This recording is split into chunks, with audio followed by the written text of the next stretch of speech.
Wassalatu wassalamu ala Rasulillah wa ala alihi wa sahbihi wa man wala. Subhanaka la ilma lana illa ma 'allamtana innaka antal alimul hakim. Rabbi shrah li sadri wa yassir li amri wahlul 'uqdatam min lisani yafqahu qawli, amma ba'd.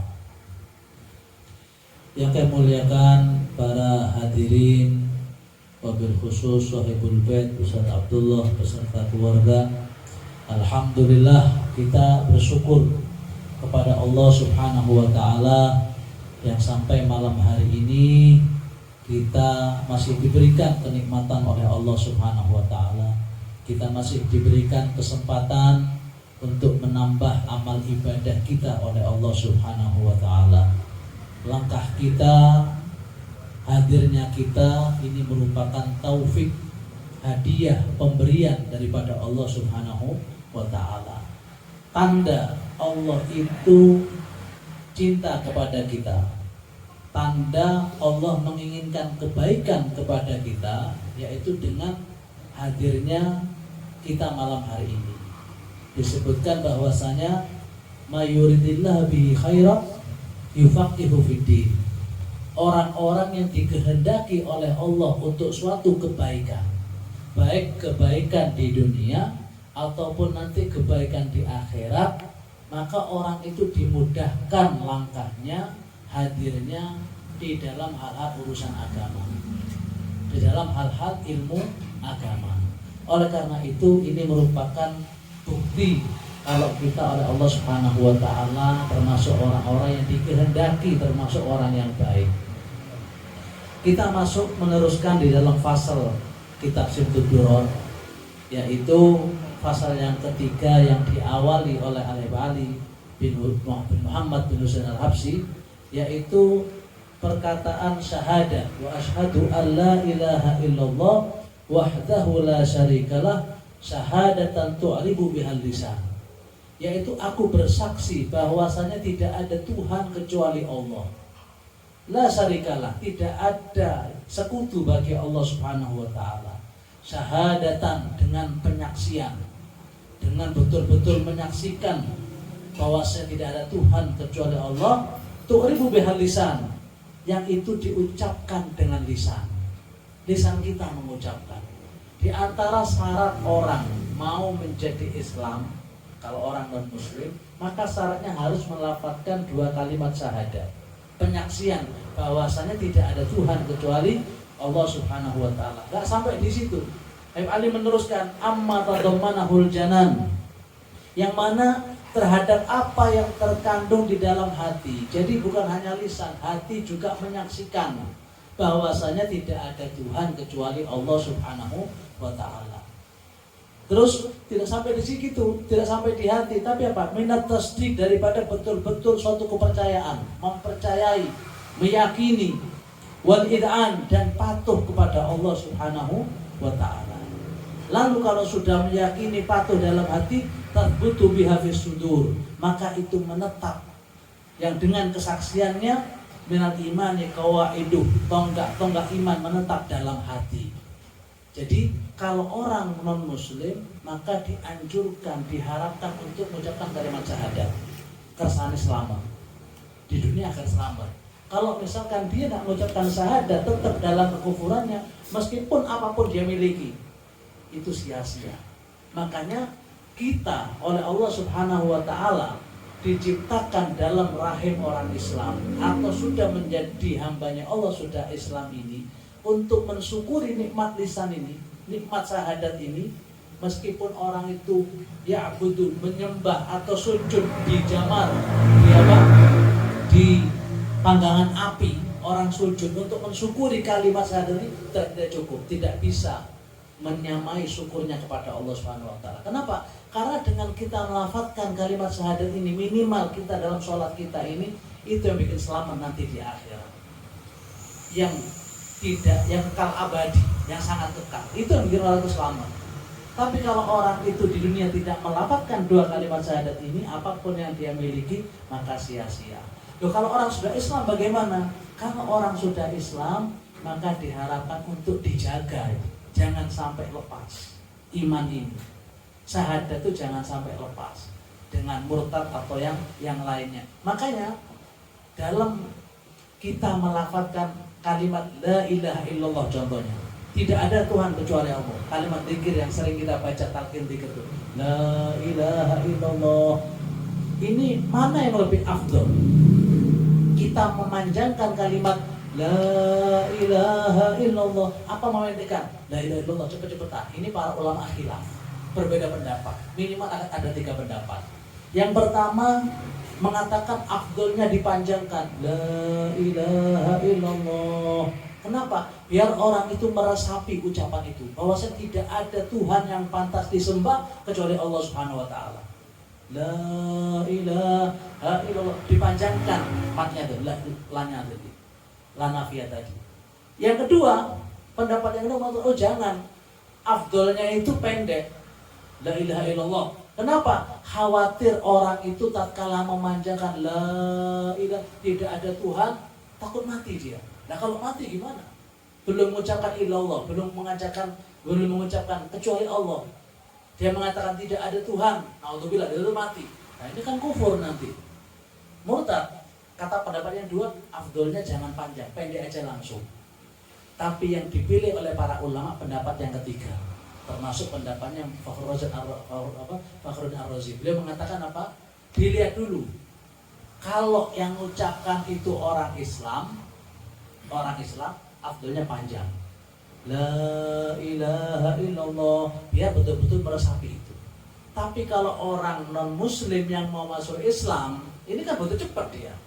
Kalau dia sudah mengucapkan la ilaha illallah, cepat masuk Islam, meninggal aman, dia sudah langsung surga dia. Orang non-muslim masuk Islam bersih dia. Jangan sampai orang non-muslim baru mengucapkan la ilaha mati. Wah, bahaya dia. Ya, tambah mengakui tidak ada Tuhan. Makanya pendapat yang kedua ini tengah-tengah, dipakai dua-duanya. Karena ada satu hadis yang mengatakan man qala la ilaha illallah, barang siapa yang mengucapkan la ilaha illallah dan dia memanjangkan matnya tadi itu, maka dia mempunyai diampuni daripada 4.000 dosanya. Arba mi'alaf 4.000, arba alaf daripada dosa yang besar itu diampuni oleh Allah Subhanahu wa ta'ala. Kemudian ada hadis juga antara mengatakan innal abda, sungguhnya seorang hamba apabila mengucapkan la ilaha illallah, maka Allah kasih dia itu daripada pahala dengan bilangan jumlah manusia orang yang kafir sama yang kafir. Ya banyak di dunia ini orang kafir-kafir banyak jumlahnya, itu dengan jumlah itu semua. Apalagi dikatakan man akhir kalam, barang siapa yang akhir ucapannya di dunia ini waktu meninggalnya kalimat la ilaha illallah, dakhala jannah, masuk surga. Nah ini diantara keagungan bagaimana kalimat syahadat ini betul-betul menjadikan seseorang itu masuk surganya Allah Subhanahu wa ta'ala. Diriwayatkan oleh Sayyidina Abdullah bin Abbas, sepupunya Nabi, bahwasanya Allah membuka daripada pintu-pintu surga. Surga niku banyak pintunya nih. Salah satunya ada pintu Ar-Rayyan, nanti kita bahas. Ar-Rayyan itu tentang bagi khusus orang yang puasa. Orang yang puasa itu masuk surganya dari pintu Ar-Rayyan. Ini beliau meriwayatkan sahabat Abdullah bin Abbas, Allah membuka lebar-lebar pintu-pintu surga. Wa yunadi munadin min tahtil ars, lalu memanggil daripada di bawahnya ars suatu perkataan yang bertanya kepada surga, ayatuhal jannah, wahai surga. Surga ditanya, dan wahai surga, dan semua kenikmatan-kenikmatan yang ada di dalammu itu untuk siapa? Ditanya ngoten.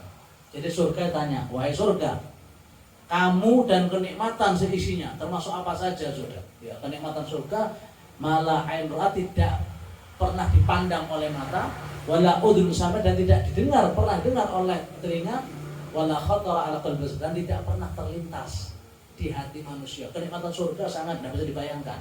Tapi ditanya ini, kamu sama kenikmatan seisimu itu disiapkan untuk siapa sama Allah? Ya. Akhirnya dia menjawab, fatunadil jannah, maka surga menjawab, nahnu, kami ini disiapkan li ahli la ilallah, untuk orang yang mengucapkan kalimat la ilaha illallah, tidak ada Tuhan kecuali Allah. Wala natlub, dan kami tidak minta yang masuk kepada kami kecuali orang-orang yang mengatakan la ilaha illallah. Wala yadkhul alaina, dan tidak masuk kepada kami satu orang pun kecuali orang yang mengucapkan la ilaha illallah.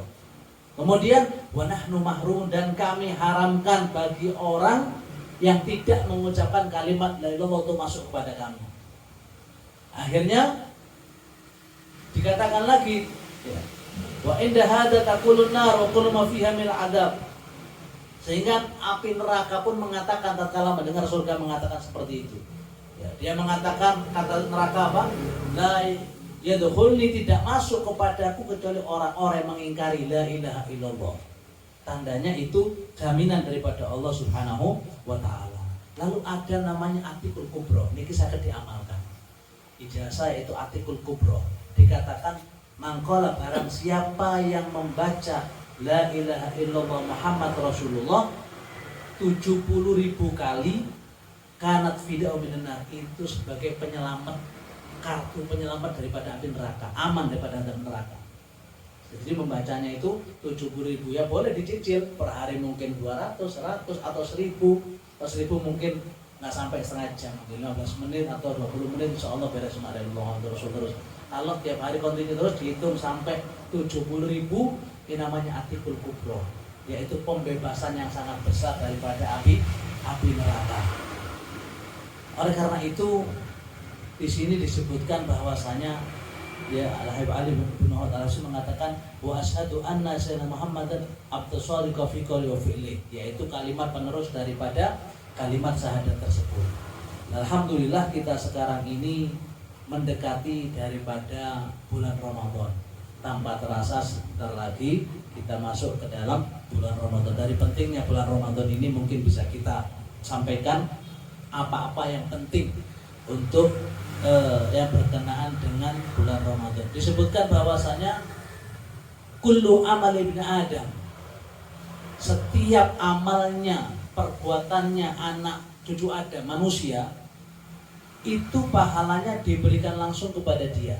Illa shaum, kecuali puasa dari Allah SWT. Bahwasanya puasa itu li untukku dan aku langsung yang berikan hadiah pahala kepadanya. Tidak ada yang tahu kebesaran pahala di antara pahala puasa.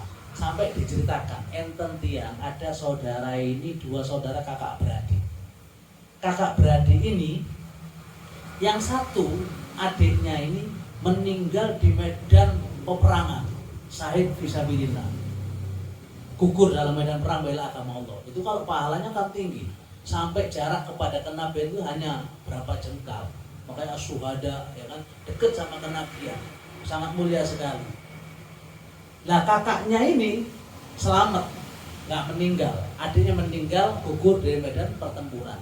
Yang kakaknya ini hidup terus sampai bulan puasa Ramadan datang, sampai selesai masuk bulan Syawal. Tatkala bulan Syawal, kakak ini meninggal. Meninggalnya bukan perang, tapi di kasur, di rumah. Akhirnya setelah dimakamkan apa selesai, itu salah satu keluarganya niku mimpi 2 orang yang tadi yang meninggal. Mimpi mereka itu yang masuk surga duluan itu kakaknya, yang meninggal di kasur masuk surga duluan. Yang syuhada itu, yang mati perang itu masuk surganya setelahnya, kalah duluan, maksudnya cepetan duluan yang meninggal di kasur. Waktu bangun orang ini heran, kok bisa ini yang meninggal syuhada kok kalah cepat masuk ke surga sama kakaknya.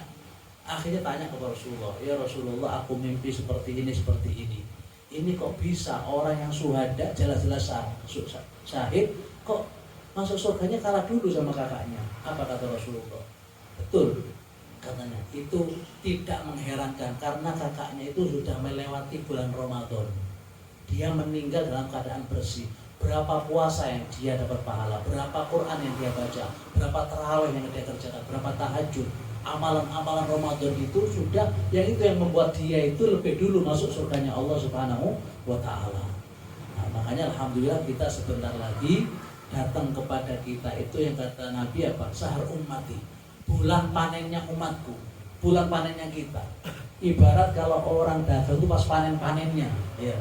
Nah, cuma kadang panennya bukan panen pahala kadang nih, pas panen dagangan, panen sarung, panen abaya, panen baju aqua kadang. Ya, nah ini sebetulnya hakikatnya itu panen pahala betul. Orang kadang kerja 12 bulan, kadang disisakan 1 bulan, 11 bulan khusus kerja, ditabung 1 bulan khusus berhenti untuk fokus di bulan Ramadan. Kadang ada orang yang cerdas seperti itu kadang. Nah, tapi sekarang kewalik gitu. Berkahnya Ramadan bukan hanya orang Islam, orang-orang non-muslim ramai semuanya. Itu rahmatnya Allah. Bukan hanya orang yang taat, orang yang maksiat pun Allah kasih. Orang yang musuhi Allah, orang non-muslim yang dikasih rahmat Allah berkat Ramadan. Di mana-mana pakaiannya laku, ramai di mana-mana. Berkat bulan Ramadan, berkatnya puasa. Oleh karena itu disebutkan ya lahu farhatan.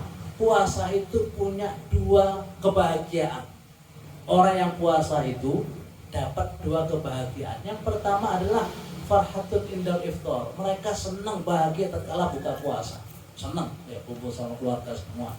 Yang kedua, farhatun indal rahman. Senang tatkala bertemu dengan Allah Subhanahu wa taala. Oleh karena itu disunahkan di dalam bulan puasa itu termasuk al-ibadah bil qiyam. Maksudnya apa? Yaitu meramaikan untuk mendirikan sholat tarawih dan yang lain, terus baca Al-Quran, terus perbanyak sedekah, terus memberikan keluasan kepada keluarga. Maksudnya apa? Ya menambahi untuk belanjaan. Itu sunnah juga di antara bulan Ramadan. Wal ihsan, dan berbuat baik kepada kerabat. Makanya disebutkan dalam bait syair, qad jaa sahrus shaumi, telah datang bulan puasa. Yang dalam bulan puasa itu ada keamanan dan di situ ada pembebasan daripada Allah. Apa pembebasan daripada api neraka? Makanya kalau puasa itu kan awalnya itu rahmat. Yang kedua itu adalah apa? Awal ampunan, dan yang ketiga idkhul minan nar, selamat daripada api neraka. Maka di sini apa? Dalam bulan Ramadan ada pembebasan api neraka. Ada kebahagiaan untuk masuk surga.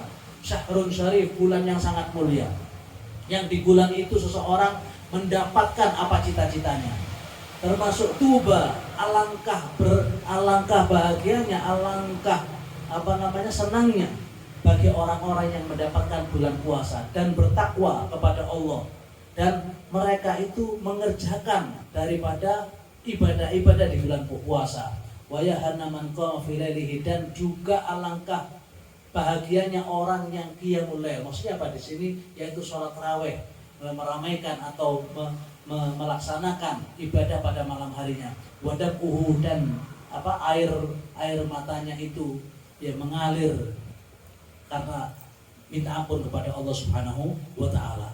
Kemudian juga di sana ada malam Lailatul Qadar di bulan puasa ya. Yaitu lebih afdal daripada 1000 bulan. Umat-umat terdahulu itu umurnya panjang-panjang. Umat-umat Nabi dahulu panjang umurnya. Akhirnya bagaimana umatnya Rasulullah? Karena umatnya Nabi kan antara 60 sampai 70 umurnya.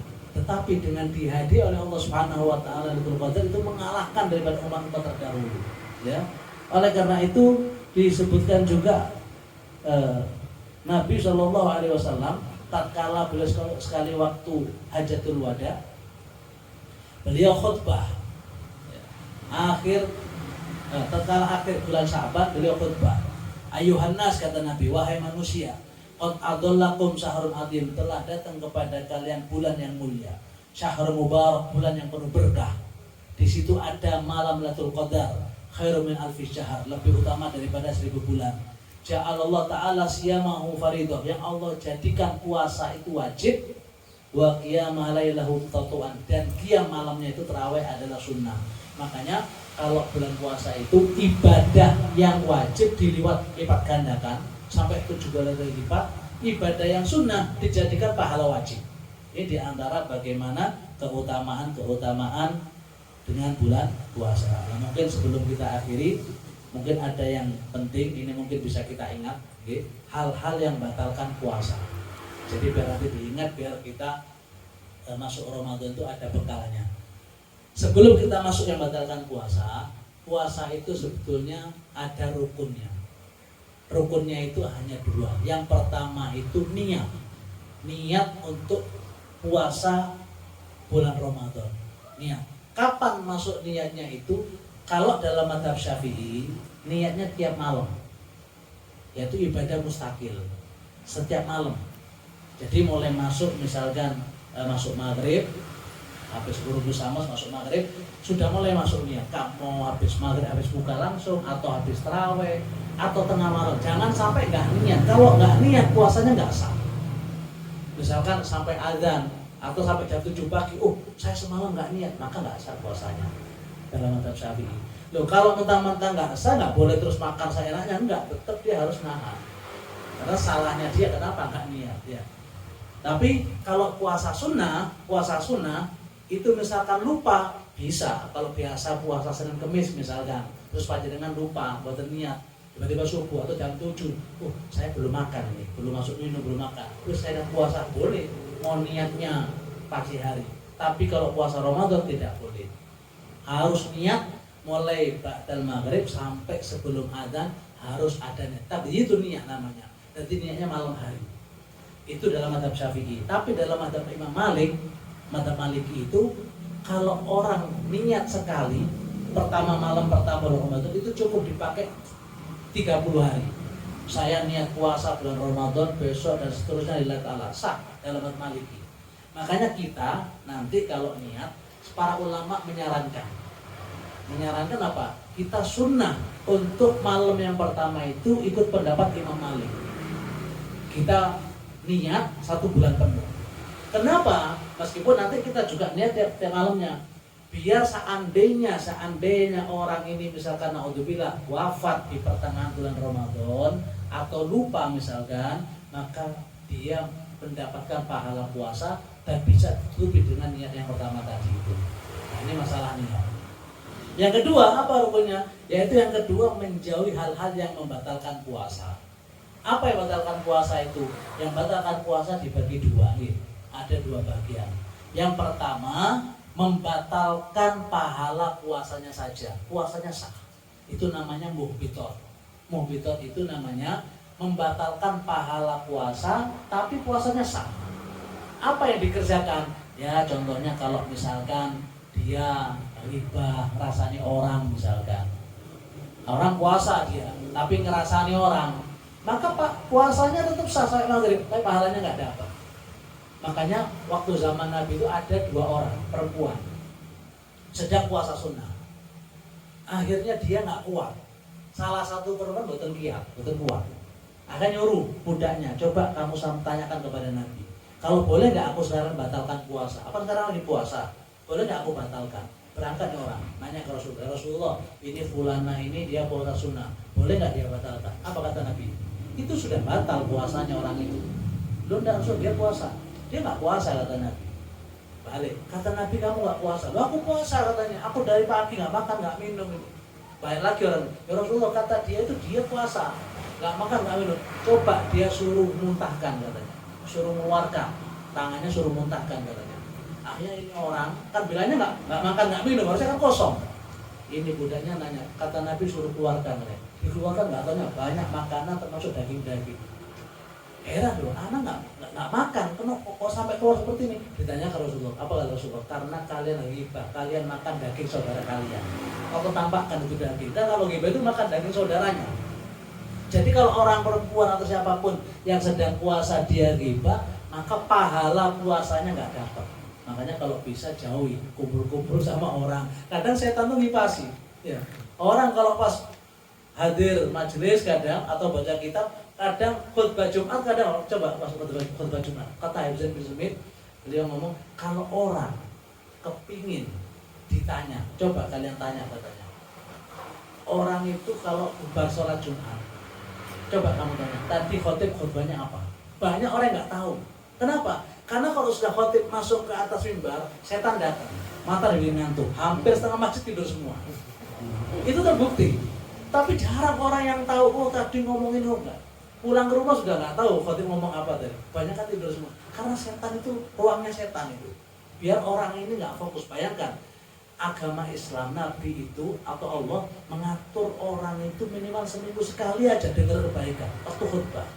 Kalau sama sekali orang nggak pernah dengar kebaikan khutbah, maka hatinya mati. Kalau hatinya mati sudah sakit sudah. Nah ini dikumpulkan hari Lebaran mingguan Jumat untuk mereka dengar khutbah, tapi setan nggak mau. Ya apa caranya ini nggak nyampe, dibikin tidur, dikipasi, kayak kena AC, sampai tidur. Makanya apa? Ya, termasuk ghibah tadi itu. Tapi kalau kita ngumpul orang ghibah itu setan yang ngipasi. Mau 4 jam kuat ngomongin orang. Tapi kalau sedang dalam kebaikan, kadang 5-10 menit kadang berat. Yang kedua Pak, namimah ngadu domba. Yang ketiga bohong, orang bohong sedang puasa. Maka itu bisa menghilangkan pahala puasa. Yang keempat, melihat kepada yang diharamkan oleh Allah. Melihat perempuan misalkan yang diharamkan ya dengan syahwat. Ya. Atau melihat orang yang dihalalkan melihat ya istri atau apa tapi dengan syahwat. Nah, ini menghilangkan pahala puasa ya. Yang kelima, sumpah palsu. Nah, itu juga menghilangkan daripada pahala puasa. Nah, yang kedua, ini yang penting. Ini membatalkan pahala sak puasanya. Namanya muftirah. Membatalkan pahala sak puasanya. Apa yang pertama itu? Yang pertama murtad. Ridha, murtad, keluar daripada Islam. Murtad ini bisa dengan 3 kata para ulama. Bisa dengan keyakinan, bisa dengan lisan, bisa dengan perbuatan. Kadang orang meyakini, nggak yakin kepada Allah, nggak yakin sama hari akhir, nggak yakin dengan siksa kubur. Karena ada tuh orang yang terkenal kan mengatakan itu orang katanya kok dikubur disiksa. Emang dia pernah masuk kuburan? Dia nggak meyakini siksa kubur. Nah, maka telah murtad. Ya, karena itu yang dibawa sama Nabi SAW. Ya. Nah itu yakin. Atau orang mengatakan menghalalkan yang haram, mengharamkan yang halal. Ada orang misalkan khomer, bir, oh ini naudzubillah, oh ini halal ini, boleh ini. Nah, orang itu telah murtad karena menghalalkan yang haram. Ya, atau puasa kadang, ada apa kalian puasa dibohongi sama orang-orang. Puasa itu nggak wajib. Kalau ada orang ngomong seperti itu, maka dia telah murtad. Ini saya baca dengan cepat. Yang pertama murtad. Yang kedua haid. Pertengahan puasa tiba-tiba haid, maka batal puasanya. Nifas, ya, atau melahirkan. Lalu gila, meskipun sebentar gilanya, maka batal puasanya. Gitu. Kemudian termasuk mabuk, ya. Kemudian termasuk hubungan suami istri, ya, maka itu juga termasuk batalkan. Ya. Terus termasuk masuknya sesuatu dari sesuatu yang terbuka dari mulut, ya, dari telinga misalkan. Makanya kalau mandi usahakan kalau bisa mandi hati-hati jangan sampai air itu masuk ke dalam telinga ya. Atau misalkan puasa malah renang ya, yang menyebabkan masuknya sesuatu. Tapi kalau kumur-kumur misalkan di mulut ada najis, kita kumur-kumur. Nah, kumur-kumurnya berlebihan sampai ketelan, maka itu makdur, enggak apa-apa karena ada najis. Tapi kalau nggak ada najis, wudu berlebihan kumur-kumur untuk biar seger mulutnya tidak masuk, batal. Nah, ini harap hal yang penting di antara puasa. Nah, ini mungkin nanti untuk bahan untuk tanya jawab kita. Atau muntah yang sengaja juga membatalkan puasa. Nah, ini mungkin apa hal yang berkaitan dengan puasa. Mungkin sebelum kita akhiri, monggo ada pertanyaan mungkin 5-10 menit. Monggo, mari silakan. Bismillah.